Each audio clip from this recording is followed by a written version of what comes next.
അത് പൂജാമുറിയിൽ വെക്കാനായിട്ട് ഞങ്ങൾ തീരുമാനിക്കുകയും ചെയ്തു. അതിലെന്തെങ്കിലും തെറ്റുണ്ടോ? ഒരു തെറ്റുമില്ല. അമ്മയുടെ അനുഗ്രഹം കൂടുതൽ ഉണ്ടാവുകയേ ഉള്ളൂ. ഓ, എനിക്കിപ്പോഴാ സമാധാനായത്. പത്മേച്ചി ആഗ്രഹിച്ചതുപോലെ മകളുടെ വിവാഹത്തിനൊരു തീരുമാനമായി. പൂജാമുറിയിൽ അനുഗ്രഹം ചൊരിയുന്ന ദേവിയുമായി.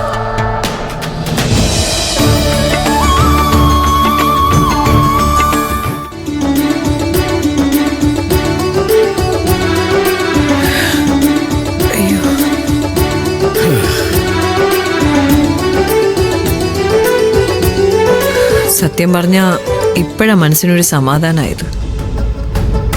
ആ ഗംഗ ഓരോ കാര്യങ്ങൾ പറഞ്ഞ് മനസ്സിന് വല്ലാത്ത ടെൻഷൻ ഉണ്ടാക്കി വെച്ചേക്കായിരുന്നല്ലോ.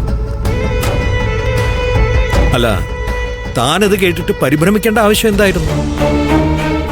നമ്മളോട് ശത്രുതയുള്ള ഒരാള് നമ്മൾ ടെൻഷൻ ആയിക്കോട്ടെ എന്നല്ലേ കരുതൂ. അത് സ്വാഭാവികമല്ലേ? പക്ഷെ പത്മ, കാര്യങ്ങളെല്ലാം ഓക്കെയാണ്. പൂജാരി നല്ലത് പറഞ്ഞു, ലക്ഷണം കൃത്യമായി കാണിക്കുകയും ചെയ്തു. പക്ഷേ അതുകൊണ്ടൊന്നും പ്രശ്നം തീരുന്നില്ലല്ലോ.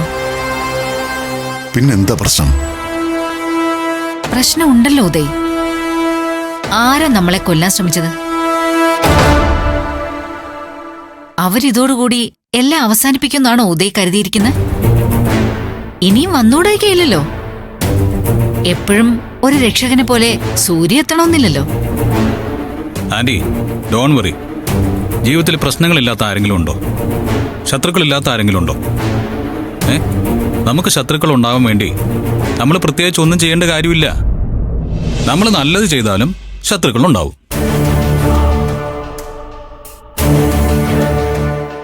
അത് സൂര്യ പറഞ്ഞ 100% സത്യം. ഞാനും അത് എഗ്രി ചെയ്യുന്നു. ചില തെറ്റിദ്ധാരണകളുടെ പേരിൽ ശത്രു തോന്നാറില്ല ആളുകൾക്ക്.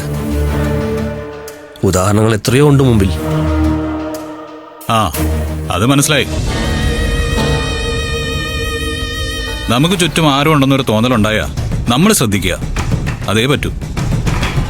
അല്ലാതെ ഏതെങ്കിലും ഒരു ശത്രു തലപൊക്കിയാ നമുക്ക് പോയി പാതാളത്തിൽ ഒളിച്ചിരിക്കാനൊന്നും പറ്റില്ലല്ലോ. ഏട്ടൻ വെറുതെ അവർക്ക് ധീരതയുടെ ക്ലാസ് ഒന്നും എടുത്തു കൊടുക്കണ്ട. അവരൊക്കെ പാവങ്ങളാ, എന്തെങ്കിലും അബദ്ധത്തിൽ ചെന്ന് ചാടും. ഇവക്ക് പിന്നെ ഞാൻ ഒഴിച്ച് ബാക്കി എല്ലാവരും പാവങ്ങളാ, അമ്മയടക്കം. അപ്പൊ നന്ദിനി, നമുക്ക് വിട്ടേക്കാം. ഏയ് സൂര്യ, നമുക്കെല്ലാവർക്കും ഒന്നിച്ചെന്തെങ്കിലും കഴിച്ചിട്ട്. അയ്യോ വേണ്ട രഞ്ജിത്തെ. കുറച്ചുനാൾ മുമ്പ് എല്ലാവരും കൂടെ ഒന്നിച്ചൊരു ഫുഡ് കഴിച്ചതാ. പിന്നെ എല്ലാവർക്കും ബോധം വരുന്നത് തന്നെ 2-3 ദിവസം കഴിഞ്ഞിട്ടാ. അതെന്താ സംഭവം? What happen? ഓ, അത് പറയാതിരിക്കുന്നതാ നല്ലത്. ഇടയ്ക്ക് അതുപോലുള്ള ചടങ്ങുകളൊക്കെ നമ്മുടെ വീട്ടിൽ നടക്കാറുണ്ട്. എന്താ പത്മ, ഒന്ന് തെളിച്ചു പറയൂ. തെളിച്ചു പറയാനൊന്നും ഇല്ല ആന്റി. പറഞ്ഞാലും അതത്ര തെളിയത്തില്ല. കാരണം അത് നന്ദിനിയെ കുറിച്ചുള്ള കഥയാ. ഇപ്പൊ നിർബന്ധിക്കണമെന്നില്ല, സൗകര്യം പോലെ എല്ലാം വിളമ്പി തന്നോളൂ. അച്ഛാ, ഞങ്ങൾ പോട്ടെ എന്നാ. വാ.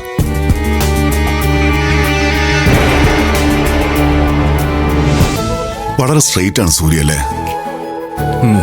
അതെ, അതാണ് അവന്റെ ഒരു കുഴപ്പമായിട്ട് എല്ലാവരും കണ്ടുപിടിക്കുന്നത്. ആ, വാ കയറ.